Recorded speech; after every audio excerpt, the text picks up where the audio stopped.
أعوذ بالله من الشيطان الرجيم.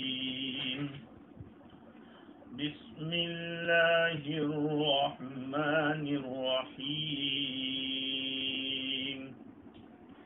وهو الذي خلق السماوات والأرض بالحق ويوم يقول كن فيكون قوله الحق وله الملك يوم ينفخ في الصور عالم الغيب والشهادة وهو الحكيم الخبير.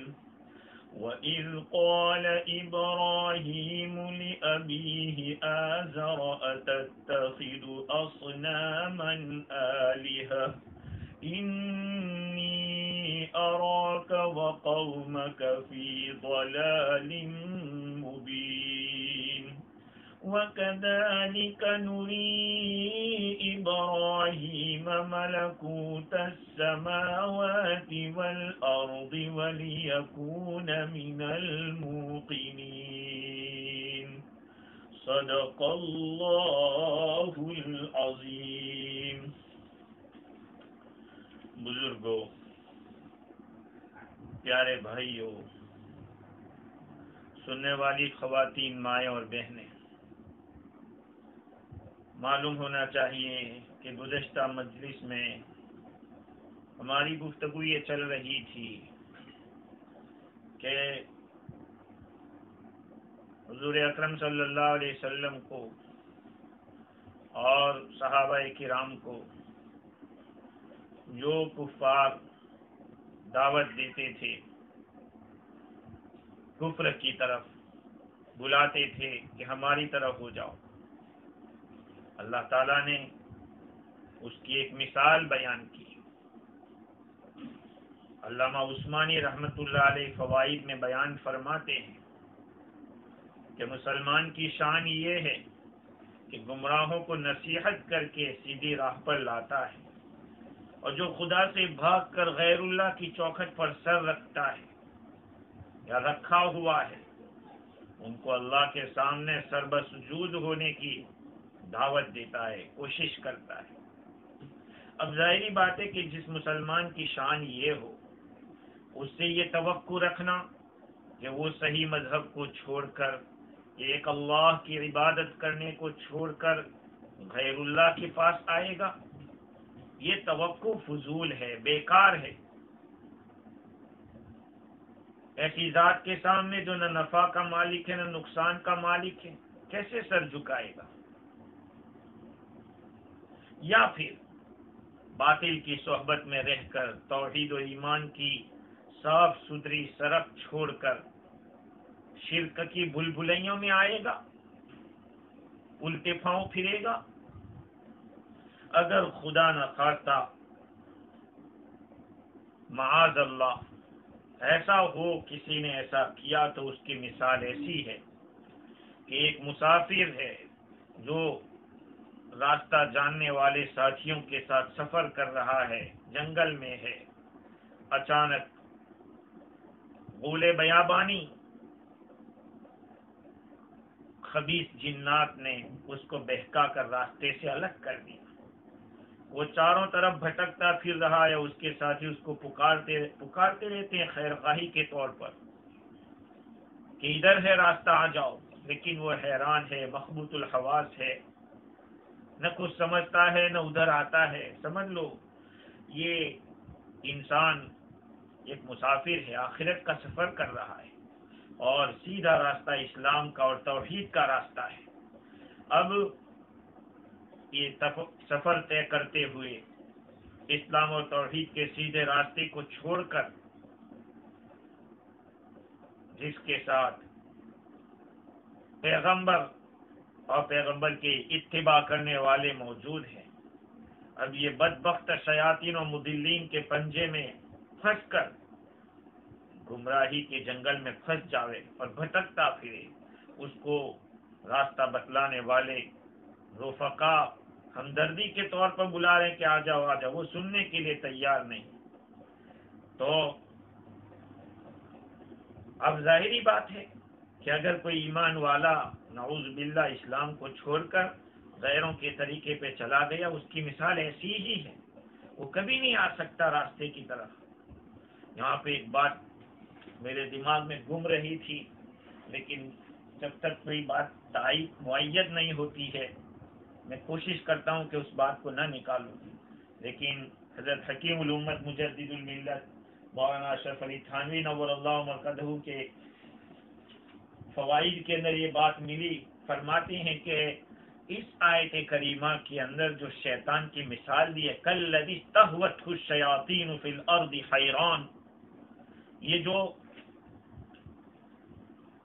اللہ تعالیٰ نے شیطان کے راستہ بھلا دینے کی مثال بتلائی ہے، یہاں مولانا تھانوی رحمۃ اللہ علیہ فرماتے ہیں کہ اس سے معلوم ہوا کہ شیاطین اور خبیث جن بعض اوقات اس طرح کے دھندے کرتے ہیں، الفاظ تو ان کے یہ کہ اس قسم کے تصرفات اور افعال سرزد ہو سکتے ہیں ان لوگوں سے، شیاطین سے ہوتا ہے اس طرح کا۔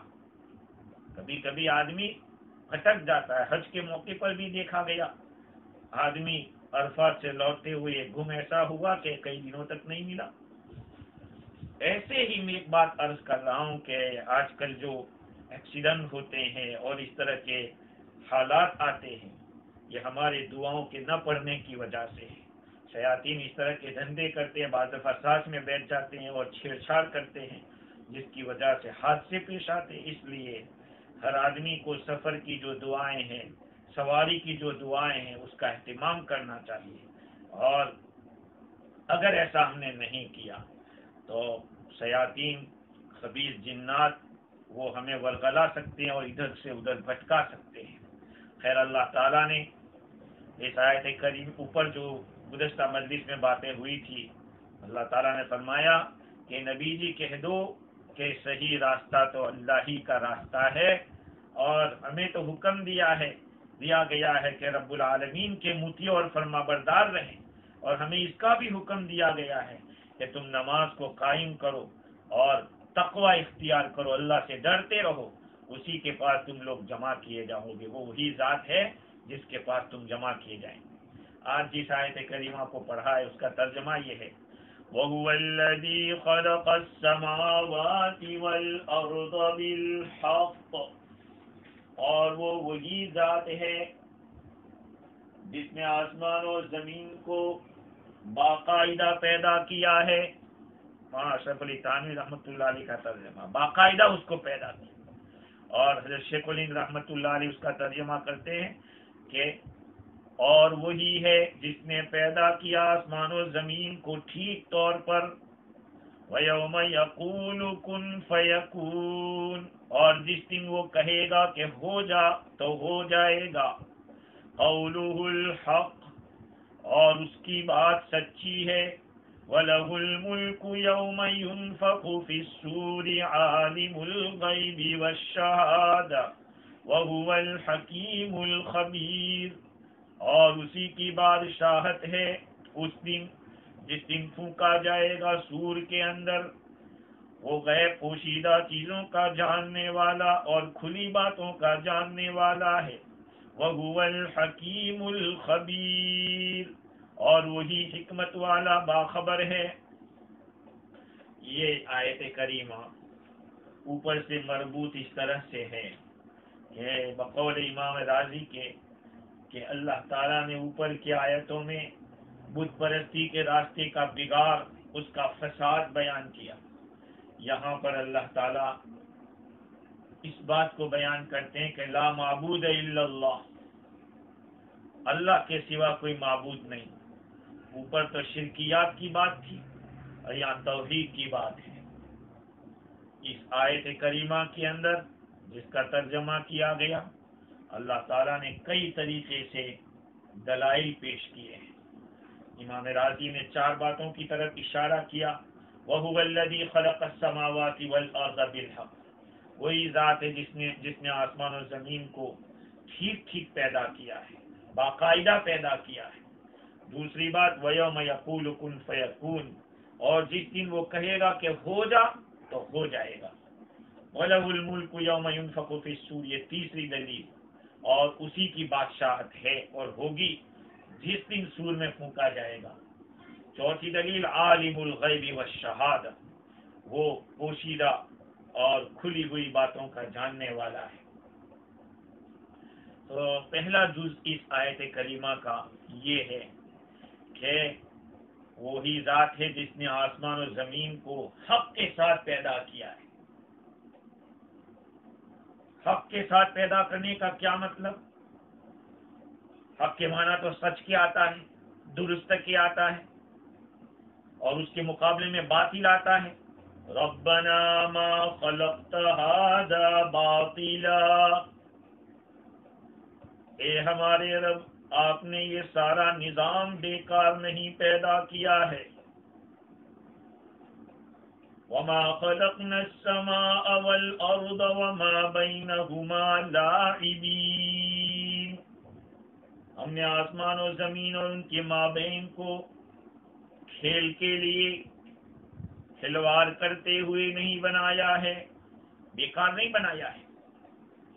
تو یہ حق کے ساتھ پیدا کرنے کا ایک مطلب جس کو اہل سنت والجماعت کے حوالے سے امام فخر الدین رازی رحمۃ اللہ علیہ نے لکھا، وہ یہ ہے کہ حق کے ساتھ پیدا کرنے کا مطلب یہ کہ وہ تمام ممکن چیزوں کا مالک ہے اور پوری کائنات کا مالک ہے، اور اس مالک کا تصرف اپنی ملکیت کے اندر بالکل درست ہے اور علی الاطلاق صحیح ہے۔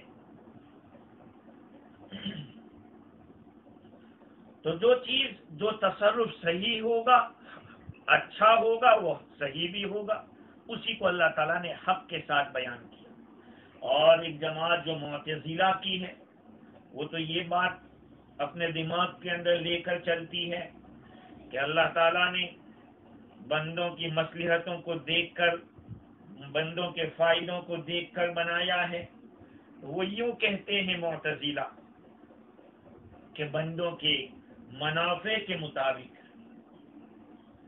اور حکماء اسلام کی بات اس میں یہ ہے کہ اللہ تعالیٰ نے ان ساری چیزوں کے اندر، دنیا میں جتنی چیزیں بنائی ہیں، ان کے اندر کچھ خواص رکھے ہیں، کچھ ایسے قوا رکھے ہیں جن کے سبب سے کچھ آثار ظاہر ہوتے رہتے ہیں، حرکتیں اس عالم کے مناسب حرکتیں ہوتی رہتی ہے۔ اس کو کہا ہے کہ هو الذی خلق السماوات والارض بالحق، وہ وہی ذات ہے جس نے آسمان و زمین کو باقاعدہ بنایا ہے، بالکل ٹھیک ٹھاک بنایا ہے۔ کسی کو یہ گنجائش نہیں کہ اس میں یہ ہونا چاہیے تھا، وہ ہونا چاہیے تھا۔ دوسرا جز ہے وَيَوْمَ يَقُولُ كُن فَيَكُونُ، جس دن وہ کہے گا کہ ہو جا تو ہو جائے گا، تو کیا ہو جا تو ہو جائے گا؟ علامہ عثمانی فرماتے ہیں کہ اس کا مطلب ہے کہ حشر ہو جا تو حشر ہو جائے گا۔ تمام انسانوں کے مر جانے کے بعد اور پوری دنیا کے نیست و نابود ہونے کے بعد اللہ تعالیٰ دوبارہ اس عالم کو بنائے گا۔ بنانے کے لیے ہم ایک گھر کو پہلے گراتے ہیں، اگر اس کو ڈیمولیش کرتے ہیں، اور اس کے بعد جب نیا بناتے ہیں تو کتنے پاپڑ بیلنے پڑتے ہیں۔ لیکن اللہ رب العزت کی ذات وہ قدرت اور طاقت رکھتی ہے کہ اس پورے عالم کو ختم کر دے گا، کوئی نہیں رہے گا، کوئی ملک مقرب بھی نہیں رہے گا، اور نہ کوئی نبی مرسل رہے گا۔ لمن الملک اليوم للہ الواحد القہار، آج کس کی بادشاہت ہے؟ اور ایک زبردست اللہ کی بادشاہت ہے۔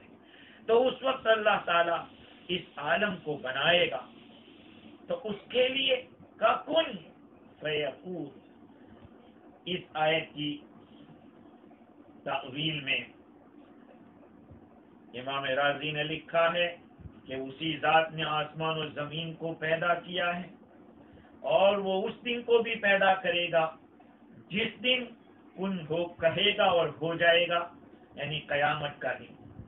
یہ دنیا کو اللہ تعالیٰ وہی دنیا کو پیدا کرنے والا بھی ہے، اور دنیا میں جو کچھ بھی آسمان آسمانوں کے اندر جو کچھ طبیعتیں یا انسان جو کچھ عناصر، یہ ساری چیزوں کا پیدا کرنے والا ہے، ایسے ہی قیامت کے دن کا پیدا کرنے والا، بعض کا دوبارہ مر کر اٹھنے کو پیدا کرنے والا، روحوں کو جسموں کی طرف لوٹانے والا، یہ ساری چیزیں کرنے والا وہی ہے۔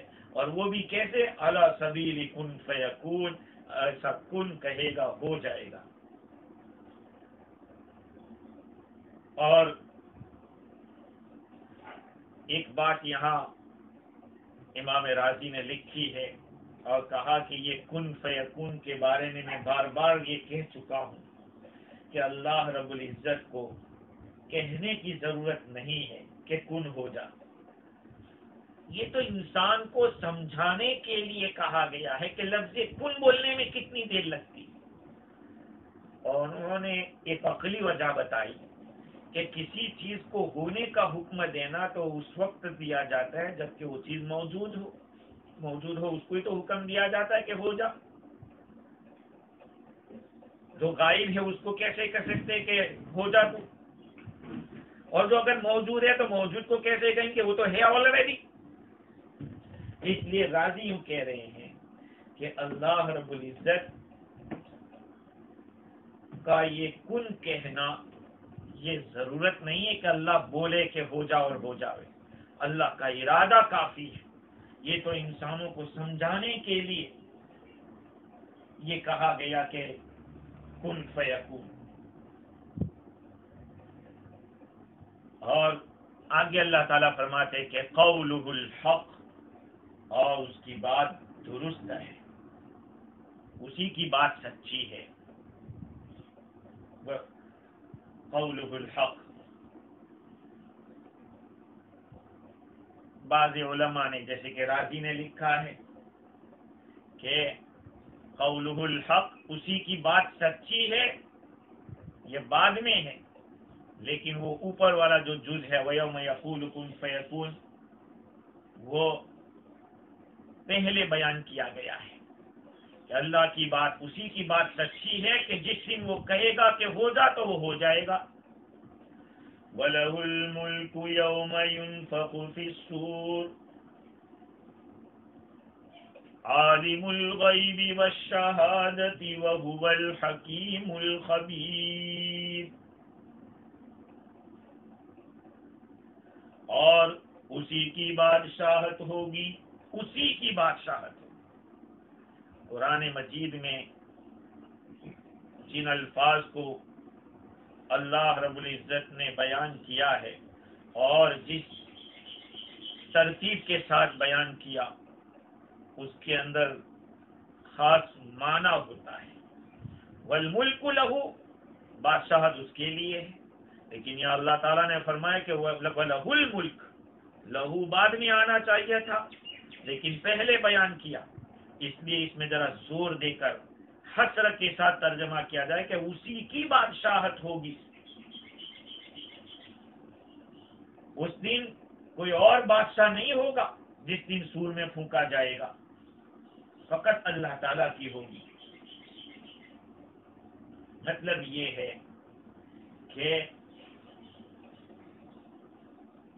اللہ تعالیٰ نے جو حق کے ساتھ بنایا ہے اس میں اشارہ اس بات کی طرف ہے کہ دیکھو یہ بات کھیل سے، بیکاری سے خالی ہے۔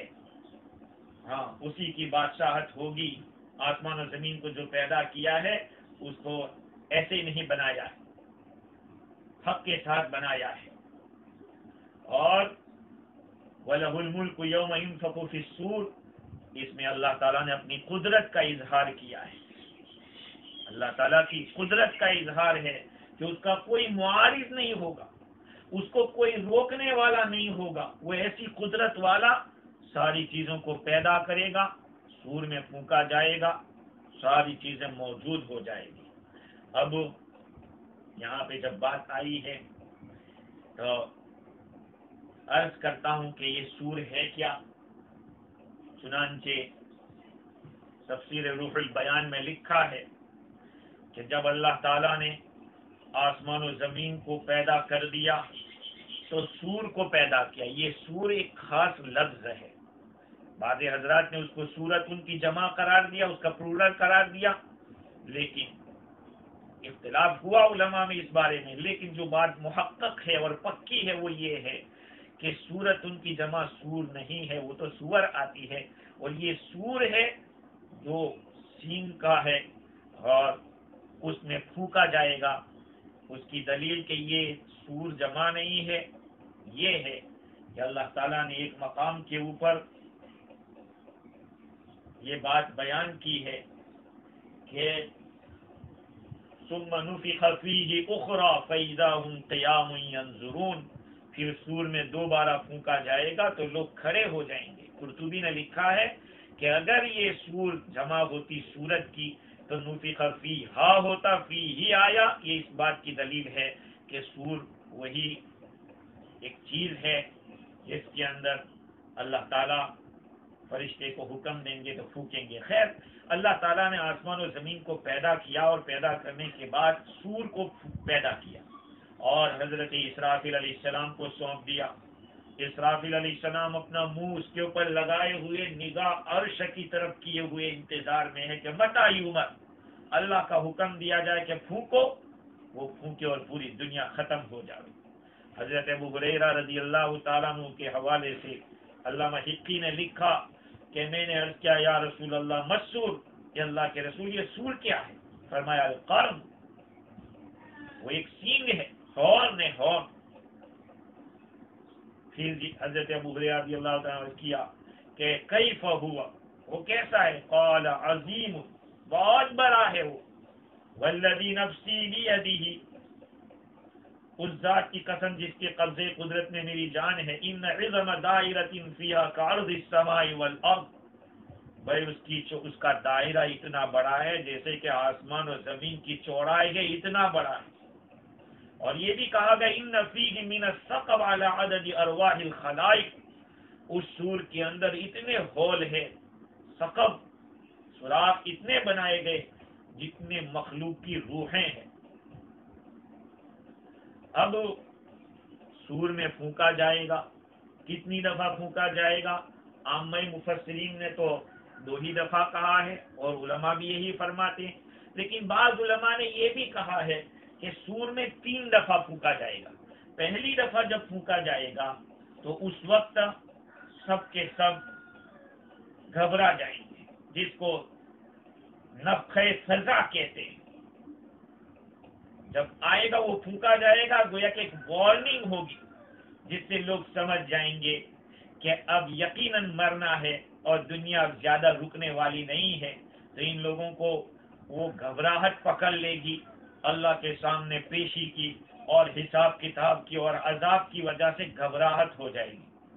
پھر نفخہ ثانیہ ہوگا جس کو نفخہ صاعق کہتے ہیں، جس کی وجہ سے ساری مخلوق ختم ہو جائے گی، مر جائے گی سوائے اللہ کی ذات کے، وہ تو خالق ہے۔ مخلوق چلی جائے گی سب، کل شیء ہالک الا وجہ، ہر چیز ہلاک ہونے والی ہے سوائے اللہ کی ذات کے۔ پھر 40 سال کے بعد نفخہ بعث ہوگا، 30ویں دفعہ پھونکا جائے گا، قبروں سے لوگ اٹھنا شروع ہوں گے جب پھونکا جائے گا۔ تفسیر روح البیان میں لکھا ہے کہ جب ساری مخلوق کو ختم کر دیا جائے گا تو اس وقت ساری روحوں کو اس سور میں ڈال دیا جائے گا۔ اور روایات میں ہے، کتابوں میں لکھا ہے کہ انسان زمین کے اندر جب سڑ جاتا ہے تو پورا اس کا بدن ختم ہو جاتا ہے، لیکن ایک ہڈی ہے جس کو عجب الذنب کہتے ہیں، پیچھے کے حصے میں وہ ایک ہڈی ہوتی ہے جس کا نام عجب الذنب ہے، اس سے انسان کی پیدائش دوبارہ شروع ہوگی، وہاں سے وہ اگنا شروع ہوگا۔ یعنی قیامت کے دن اللہ تعالی انسانوں کے اجسام اور باڈیز جو ادھر ادھر کسی درندے نے کھا لیا، کتے نے کھا لیا، یا کسی جانور پانی کے جانور نے نگل لیا، یا زمین کے اندر جہاں کہیں اس کے ریزے تھے، کوئی خدا نہ کرے جل کے مر گیا، ڈوب کے مر گیا، یا آسمان نے سورج نے اس کو پرانا کر دیا، ہوا نے اڑا دیا.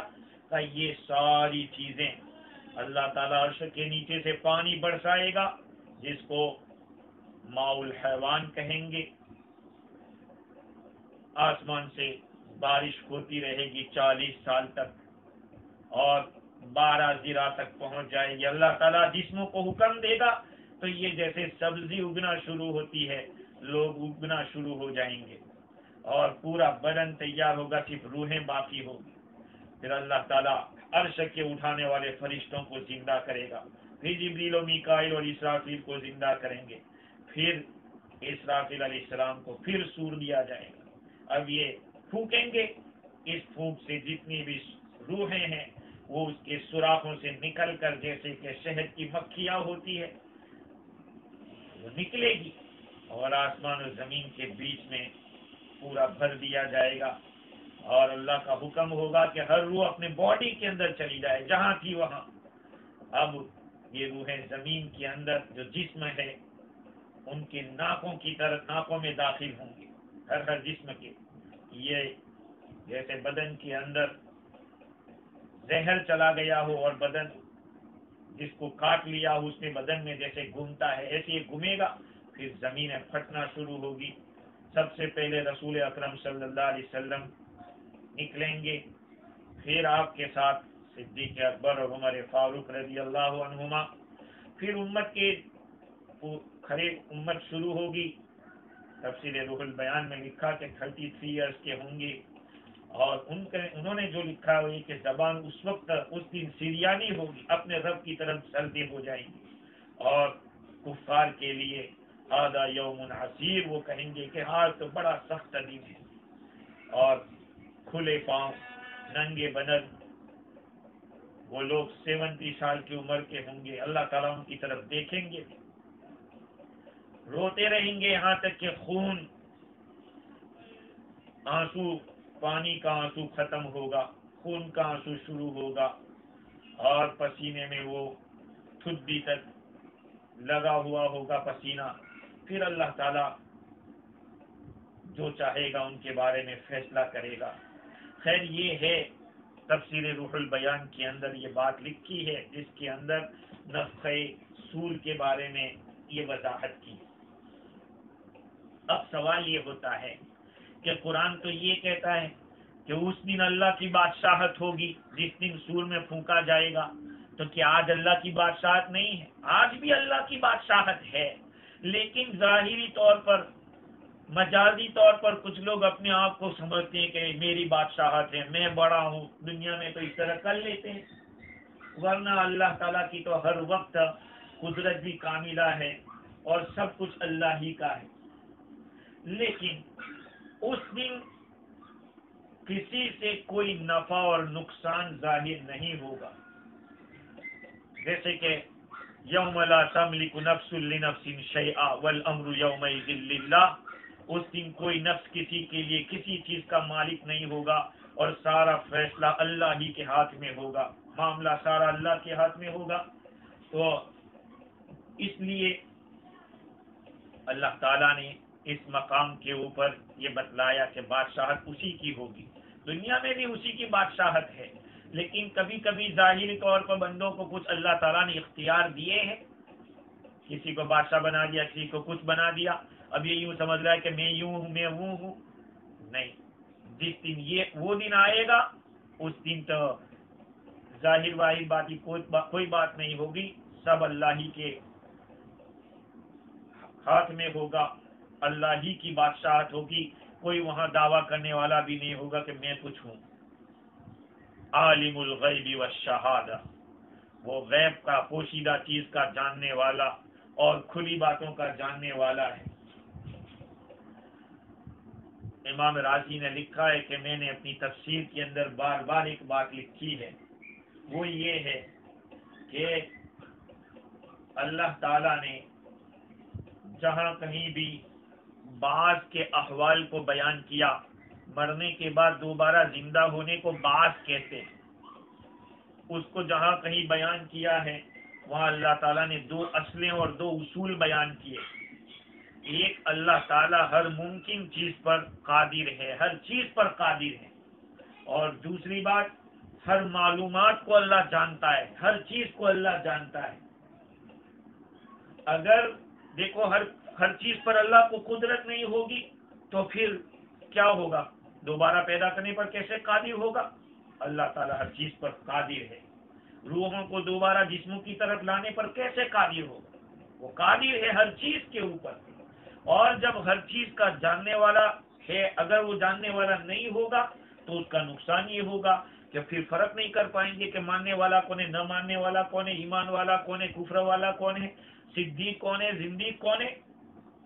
تو جو اصل مقصد ہے دوبارہ پیدا کرنے کا کہ انصاف ہو اور حق اور باطل واضح ہو جائے، ان دونوں صفتوں کا ہونا ضروری ہے۔ اس لیے اللہ رب العزت نے ہر ایسے موقع پر اپنی دو صفتوں کا اظہار کیا۔ ایک تو اپنی قدرت کو، وَلَهُ الْمُلْكُ يَوْمَ يُنفَخُ فِي الصُّورِ، اس میں اللہ نے اپنی قدرت کاملہ کو بیان کیا، اور عالم الغیب والشہادہ، اس کے اندر اللہ تعالیٰ نے اپنے کمال علم کو بیان کیا۔ لہذا ان دونوں کے مجموعے سے یہ بات معلوم ہوئی کہ اللہ رب العزت کی بات حق ہے، اس کا حکم سچا ہے، اور اس کے جو فیصلے ہوں گے وہ ظلم سے پاک، بیکار کھلواڑ سے، باطل ہونے سے پاک ہوگا۔ وَهُوَ الْحَكِيمُ الْخَبِيرُ، اور وہی ہے حکمت والا، جاننے والا۔ حکمت والا ہونے کا مطلب یہ ہے کہ وہ اپنے افعال میں بالکل درست کرے گا، اور خبیر ہونے میں اشارہ ہے کہ وہ تمام حقائق کو بغیر کسی شک و شبے کے جانتا ہے۔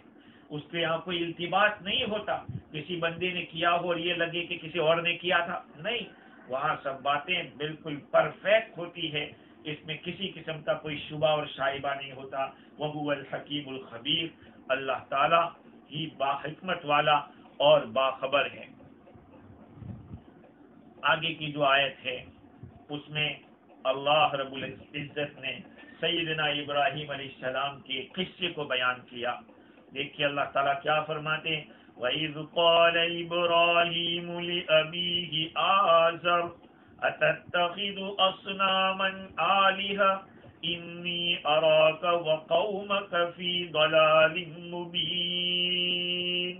اور یاد کرو اس وقت کو جبکہ سیدنا ابراہیم علیہ السلام نے فرمایا اپنے والد آزر سے، جب ابراہیم نے کہا اپنے باپ آزر سے، أَتَتَّخِذُ أَصْنَامًا آلِهَةً، کیا تو بتوں کو خدا مانتا ہے، بتوں کو معبود مانتا ہے؟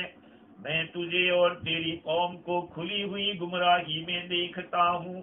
وَكَذَلِكَ نُرِي إِبْرَاهِيمَ مَلَكُوتَ السَّمَاوَاتِ وَالْأَرْضِ وَلِيَكُونَ مِنَ الْمُوقِنِينَ، اور اسی طرح ہم ابراہیم کو آسمان و زمین کے عجائبات دکھاتے ہیں تاکہ اس کو بھی یقین آ جاوے، وہ بھی یقین کرنے والوں میں سے ہو جاوے۔ یہ آیت کریمہ ہے جس میں سیدنا ابراہیم علیہ السلام کے قصے کو بیان کیا ہے۔ ربط ما قبل سے یہ ہے کہ آپ جانتے ہیں کہ اوپر کی آیات میں توحید کا اثبات ہوا، عالم الغیب والشہادہ وہو الحکیم الخبیر، اس کی قدرت کا، اس کے علم کا، اور اسی کے بادشاہت کا تذکرہ ہوا۔ اب ان آیات میں موحد اعظم، توحید کے بہت بڑے علم بردار حضرت سیدنا ابراہیم علیہ السلام کا قصہ بیان کیا جا رہا ہے۔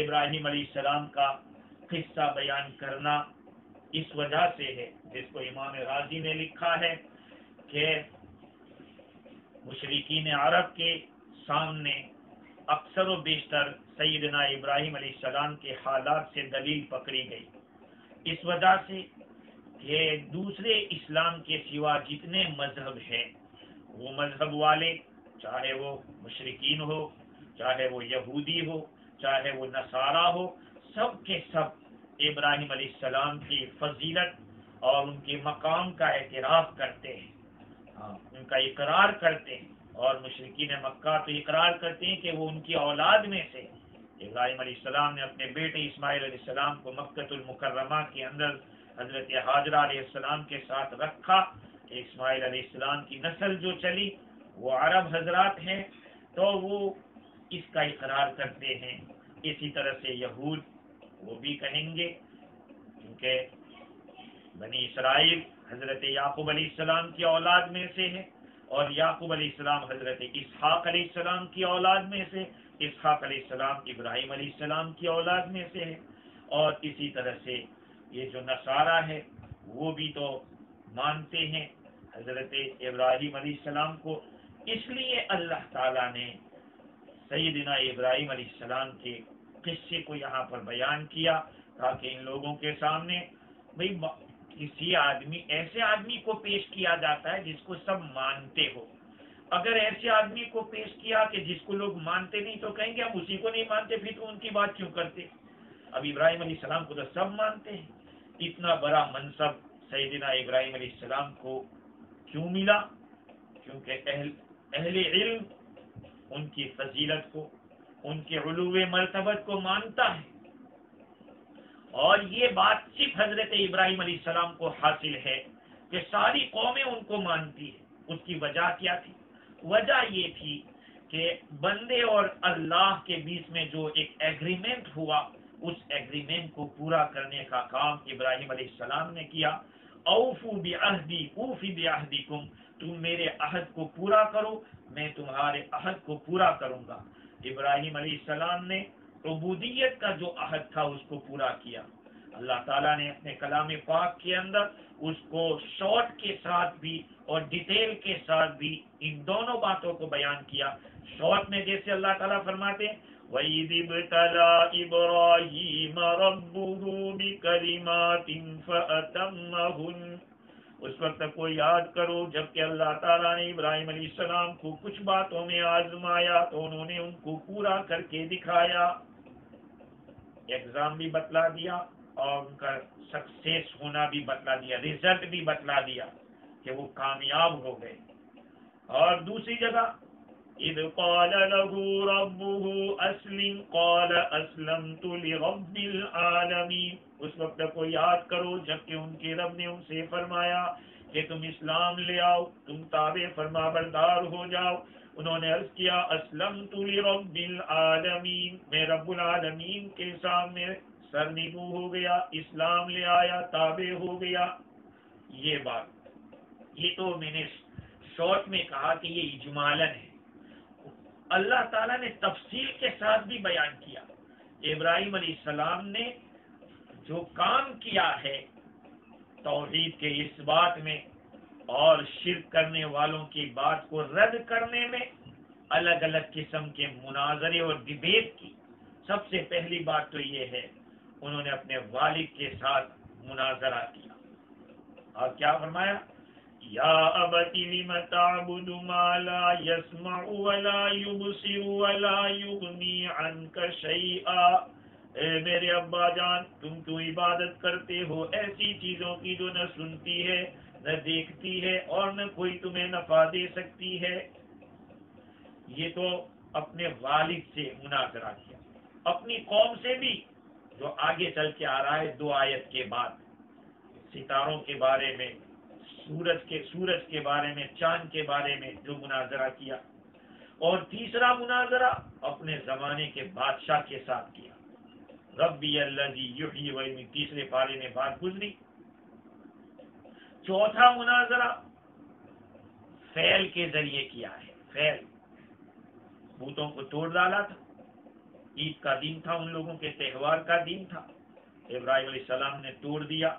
فجعلهم جزازا الا كبيرا لهم لعلهم يرجعون، بتوں کو ٹکڑا ٹکڑا کر دیا مگر ان میں کا جو بڑا بت تھا اس کو چھوڑ دیا تاکہ لوٹے دیکھیں کہ یہ اکیلا پڑا ہے اور سب چلے گئے.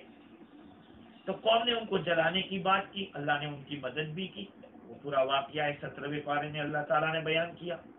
اس کے بعد حضرت ابراہیم علیہ السلام نے اپنے بیٹے کو قربانی میں پیش کیا.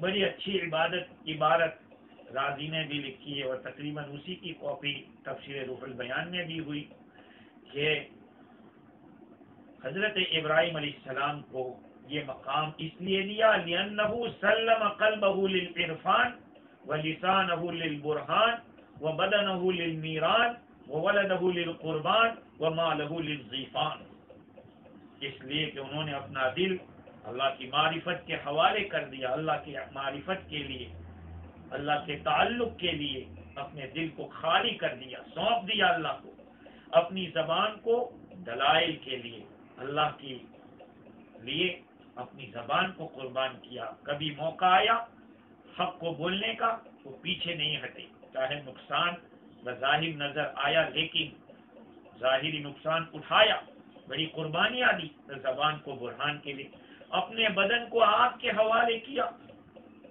اور ان کو جلنا ڈالا گیا، لیکن اللہ رب العزت نے خونی بردوں و سلامہ فرمایا کہ ٹھنڈی اور سلامتی والی ہو جا، آپ نے ان کو ذرا برابر گزر نہیں پہنچایا، اور اپنے بیٹے کو قربانی کے لیے پیش کر دیا، اپنے مال کو مہمانوں کے لیے کر دیا۔ یہ سارا کرنے کے بعد اللہ تعالیٰ سے دعا کی وَاجْعَلْ لِي لِسَانَ صِدْقٍ فِي الْآخِرِينَ، اے اللہ پچھلے لوگوں میں میری سچی زبان کو باقی رکھنا، میرے لیے سچی زبان کو باقی رکھنا۔ اللہ تعالیٰ نے آپ کی دعا کو قبول کیا اور اس سوال کے اندر جو مطلوب تھا اس کو ثابت کر دیا، دعا قبول کی، اور ساری مخلوق کے اندر ہر قسم کی جماعت کے اندر ابراہیم علیہ السلام کو مقبولیت عطا فرمائی۔ اس لیے عرب بھی آپ کی فضیلت کا اعتراف کرتے تھے۔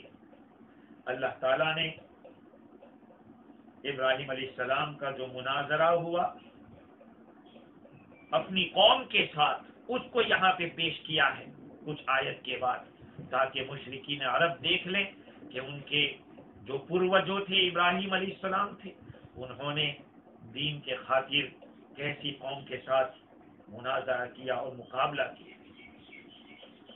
دنیا کے اندر جتنی بھی قومیں ہیں، امام راضی کا یہ دعویٰ ہے کہ اللہ تعالیٰ کا برابر کا شریک کوئی بھی نہیں مانتا، یعنی قدرت میں، علم میں، ہمیشہ سے ہے، ہمیشہ رہنے میں، اور حکمت والا کوئی اللہ کا برابر نہیں ہے۔ یہ ساری قومیں مانتی ہے، صرف ایک قوم ہے جس کو ثنویہ کہتے ہیں، وہ خیر کا خالق الگ مانتے ہیں، شر کا خالق الگ مانتے ہیں۔ ایک کو حکیم کہتے ہیں، دوسرے کو صفی کہتے ہیں۔ خیر کو پیدا کرنے والا وہ حکیم ہے اور برائی کو پیدا کرنے والا وہ صفی ہے۔ ہاں، غیر اللہ کی عبادت کرنے میں بہت سارے لوگ ہیں، الگ الگ قسم کے، کچھ لوگ ستاروں کی پوجا کرتے ہیں، اور ستاروں کی پوجا کرنے والوں میں بھی دو قسم کے ہیں۔ بات تو وہ ہے کہ یہ سوچتے ہیں کہ اللہ ہی نے ستاروں کو پیدا کیا ہے، یہ تو مانتے ہیں، اور عالم سفلی زمین اور اس کا جو کچھ بھی معاملہ ہے وہ ستاروں کے حوالے سمجھتے ہیں۔ اور بعض لوگ وہ ہیں جو سانے کا یعنی اللہ ہی کا انکار کرتے ہیں، اور یہ آسمان ہے، ستارے ہیں، انہی کو واجب سمجھتے ہیں، یہ ہمیشہ سے ہمیشہ رہیں گے اور انہی سے سب کچھ دنیا میں ہو رہا ہے، اس طرح کی باتیں کرنے والے ہیں۔ خیر، اب حضرت ابراہیم علیہ السلام کی گفتگو کو ہم دیکھتے ہیں کہ آپ نے کیا فرمایا۔ امام حضرت مولانا اشرف علی تھانوی رحمۃ اللہ علیہ نے اس مقام کے اوپر لکھا ہے کہ ان آیات کی تفسیر سے پہلے کچھ باتیں جاننا ضروری ہے۔ وہ یہ ہے کہ ابراہیم علیہ السلام کی قوم کے جو حالات قرآن مجید میں اللہ رب العزت نے بیان کیے ہیں، اس سے معلوم ہوتا ہے کہ وہ بت پرستی بھی کرتی تھی اور ستارہ پرستی بھی کرتی تھی، یعنی مورتیوں کو بھی پوجتے تھے اور جو ستارے ہیں ان کی بھی پوجا کرتے تھے، اور ستاروں کو بھی وہ عالم میں متصرف جانتے تھے کہ ستاروں کی وجہ سے دنیا میں سب پھیر پھاڑ ہوتا ہے۔ تو وہ دو طرح کے مشرک تھے، ایک تو بتوں کو اپنا معبود بھی مانتے تھے اور دوسرا ستاروں کو اپنا رب مانتے تھے۔ یہ دو طرح کے شرک میں مبتلا تھے۔ ابراہیم علیہ السلام کا جو مناظرہ ہوا ہے ستاروں کے بارے میں، اس کو اللہ تعالیٰ نے بیان کیا ہے۔ نمبر 2، مولانا تھانوی رحمۃ اللہ علیہ فرماتے ہیں کہ ابراہیم علیہ السلام ہوش سنبھالنے ہی کے وقت سے توحید کے جاننے والے محقق تھے، لیکن ایک عرصے دراز تک کسی سے اس طرح کا ڈیبیٹ کرنے کا موقع نہیں آیا، یا نبوت سے پہلے یا نبوت کے بعد وحی کے ذریعے آپ کو بات معلوم ہوئی تو پھر قوم سے مناظرہ فرمایا۔ تیسری بات یہ ہے کہ آپ کی قوم، ابراہیم علیہ السلام کی جو قوم تھی، وہ اللہ کو مانتی تھی یا نہیں مانتی تھی؟ اس میں دو احتمال ہیں، ہو سکتا ہے کہ مانتی ہو اور ہو سکتا ہے کہ نہ مانتی ہو، دونوں قسم کے احتمال ہیں۔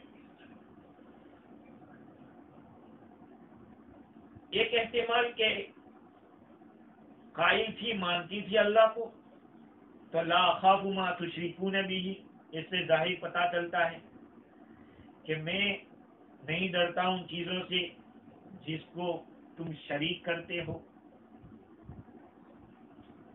دوسری بات یہ ہے، شاہ عبد القادر رحمۃ اللہ علیہ نے فطر السماوات والارض سے اسی کے قائل ہوئے ہیں کہ وہ لوگ مانتے تھے خدا کو، اور دوسری بات یہ ہے کہ وہ نہیں مانتے تھے، اس کے لیے بھی نمرود کی جو گفتگو ہوئی ہے، حضرت ابراہیم علیہ السلام کے ساتھ نمرود نے جو مناظرہ کیا تھا، اس سے تو پتہ چلتا ہے کہ وہ اللہ ہی کا منکر تھا، نمرود۔ تو اگر وہ ان کی قوم خدا کو مانتی تھی تو یہ کہہ سکتے ہیں کہ ان کا جو بادشاہ تھا وہ سرکش تھا، وہ تمرد میں اور ضد کے اندر ایسی باتیں کرتا تھا، خدا کا قائل ہو سکتا ہے کہ وہ قائل تو ہو لیکن لوگوں کے سامنے اس کو اظہار نہ کرتا ہو۔ خیر، اللہ رب العزت نے اس آیت کریمہ کے اندر جو ابراہیم علیہ السلام نے اپنے والد سے فرمائی، دیکھیے لفظ بھی ایسا ہے، جیسے کہ کل جمعہ کے بیان میں نے کہا تھا کہ حضرت نبی اکرم صلی اللہ علیہ وسلم نے قل یا ایھا الکافرون، اے کافروں، میں عبادت نہیں کرتا ہوں چیزوں کی جس کی تم کرتے ہو۔ ایک سخت لہجے سے اللہ تعالیٰ نے کہلوایا اپنے حبیب کے پاس۔ یہاں پر بھی دیکھیے ایمان کا مسئلہ ہے، توحید کا مسئلہ ہے، شرک کا مسئلہ ہے جو سنگین ہے، شرک کا۔ اللہ تعالیٰ کے نبی خلیل ابراہیم علیہ السلام نے اپنے والد کو کیسے الفاظ سے بات کہی، وَإِذْ قَالَ إِبْرَاهِيمُ لِأَبِيهِ آزَرَ، اس وقت کو یاد کرو جب کہ ابراہیم علیہ السلام نے اپنے والد آزر سے فرمایا، أَتَتَّخِذُ أَصْنَامًا آلِهَةً، کیا تم بتوں کو خدا مانتے ہو، بتوں کو معبود مانتے ہو؟ یہاں ایک بات بہت اچھی اور آج کے دور کے لحاظ سے بہت ضروری معلوم ہو رہی ہے، وہ یہ ہے کہ ابراہیم علیہ السلام تبلیغ کر رہے ہیں، اس مقام کے اوپر دعوت دے رہے ہیں اپنے والد کو۔ بعض لوگ چچا مانتے ہیں آزر کو۔ اب آزر اور حضرت ابراہیم علیہ السلام کے جو والد تھے ان کا نام کیا تھا؟ بعض تاریخ نگار لوگوں نے لکھا کہ ان کا نام تاریخ تھا۔ تو ہو سکتا ہے کہ ایک نام ہو اور ایک لقب ہو سکتا ہے۔ اور اعظم نام کیوں رکھا گیا اس پہ بھی بڑی تفصیلات ہیں۔ ایک بت کا نام تھا جس بت کو یہ ابراہیم علیہ السلام کے والد زیادہ مانتے تھے، اس وجہ سے ان کو وہ بت کو خاص سمجھتے تھے، اسی سے ان کا نام اعظم بن گیا۔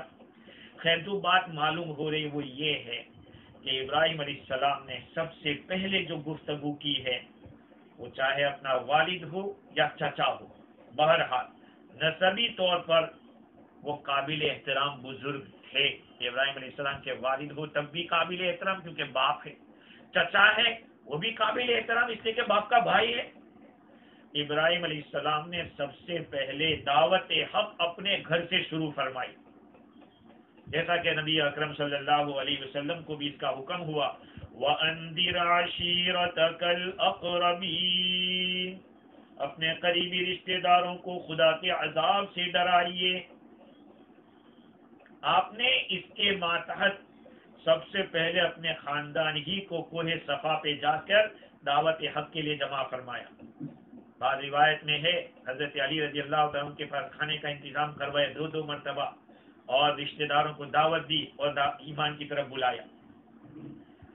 تفسیر بحر محیط کے حوالے سے مفتی شفیع صاحب رحمۃ اللہ علیہ فرماتے ہیں کہ اس سے معلوم ہوا کہ اگر خاندان کا کوئی واجب الاحترام بزرگ دین کے صحیح راستے پر نہ ہو تو ان کو صحیح راستے کی طرف دعوت دینا احترام کے خلاف نہیں۔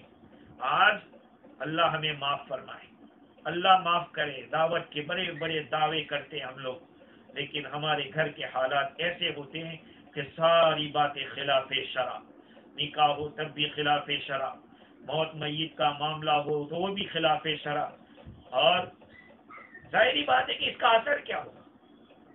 یہ نہیں ہے کہ ہم نہیں کرتے تو دوسروں کو کہہ نہیں سکتے، نہیں، ایسا نہیں۔ بات یہ ہے کہ دعوت کا اصول یہاں بتلایا جا رہا ہے۔ ہمدردی اور خیرخواہی کا تقاضا یہ ہے۔ دوسری ایک بات معلوم ہوئی، کیا بات؟ پہلی بات تو یہ معلوم ہوئی کہ اپنے بڑوں کو جو رشتہ دار ہیں وہ صحیح راستے پر نہ ہو تو ان کو بتانا خلاف ادب نہیں ہے، ایک بات۔ دوسری بات یہ معلوم ہوئی کہ آدمی کو دعوت حق اور اصلاح کا کام اپنے قریبی لوگوں سے شروع کرنا، یہ سنت انبیاء ہے، سنت انبیاء ہے، نبیوں کی سنت ہے۔ اور ایک بات یہ معلوم ہو رہی ہے، ابراہیم علیہ السلام نے بالکل سخت الفاظ میں فرمایا کہ تم لوگ، کیا آپ بتوں کو معبود مانتے ہو؟ میں تو آپ کو اور آپ کی قوم کو کھلی ہوئی گمراہی میں دیکھتا ہوں۔ تو کیا ابراہیم علیہ السلام کسی اور قوم کے تھے؟ اپنے والد یا چچا ہی کے تو خاندان سے تھے، لیکن یہاں پر بنیاد ایمان کو رکھی ہے۔ آج تو ہم ایمان والوں کو کاٹ رہے ہیں، ہاں، اپنے مقاصد کے لیے ہم ایمان والوں کو کاٹ رہے ہیں کہ یہ ہمارا آدمی نہیں ہے، یہ ایسا نہیں ہے، یہ ہمارے ساتھ کام نہیں کر رہا ہے، یہ الگ ہے۔ دیکھو یہاں ابراہیم علیہ السلام نے اپنے والد کو یا چچا کو اور ان کی قوم کو ایک الگ قوم قرار دیا، اپنے خاندان اور قوم کی نسبت اپنی طرف کرنے کے بجائے کہ میں آپ کو اور اپنی قوم کو، یہ نہیں فرق، میں آپ کو اور آپ کی قوم کو سری گمراہی میں دیکھ رہا ہوں۔ اس میں ایک بہت بڑی قربانی کی طرف اشارہ ہے۔ ابراہیم علیہ السلام نے خدا کی راہ میں اپنی مشرک برادری سے قطع تعلق کر کے ادا کر دی، اور اپنے عمل سے بتلا دیا کہ مسلم قومیت رشتہ اسلام سے قائم ہوتی ہے۔ نسبی اور وطنی قومیتیں اگر اس سے متصادم ہو اور اس سے ٹکرائے گی، اس کا ایکسیڈنٹ ہوگا تو وہ سب چھوڑ دینے کے قابل ہے۔ قرآن کریم نے ابراہیم علیہ السلام کے اس واقعے کو ذکر کر کے آئندہ آنے والی امتوں کو ہدایت کی ہے کہ وہ بھی ان کے نقش قدم پر چلیں۔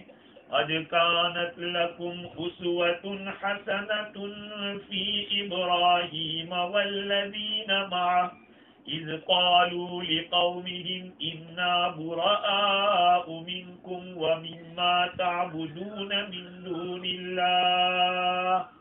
تم لوگوں کے لیے یعنی امت محمدیہ الف صلاۃ علی صاحبها، یہ نبی ہمارے محمد صلی اللہ علیہ وسلم کی اس امت کے لیے بہترین نمونہ ہے اور قابل اقتداء ہے۔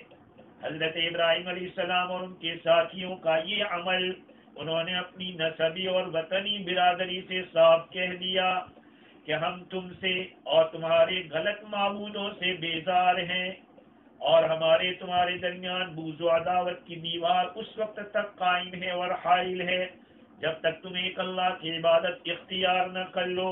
معلوم ہوا کہ دو قومی نظریے ہیں۔ ہاں، ایک روایت مفتی شفیع صاحب رحمۃ اللہ علیہ نے بیان کی ہے، بہت ہی اچھی روایت ہے، سمجھیے۔ حجۃ الوداع کا موقع ہے،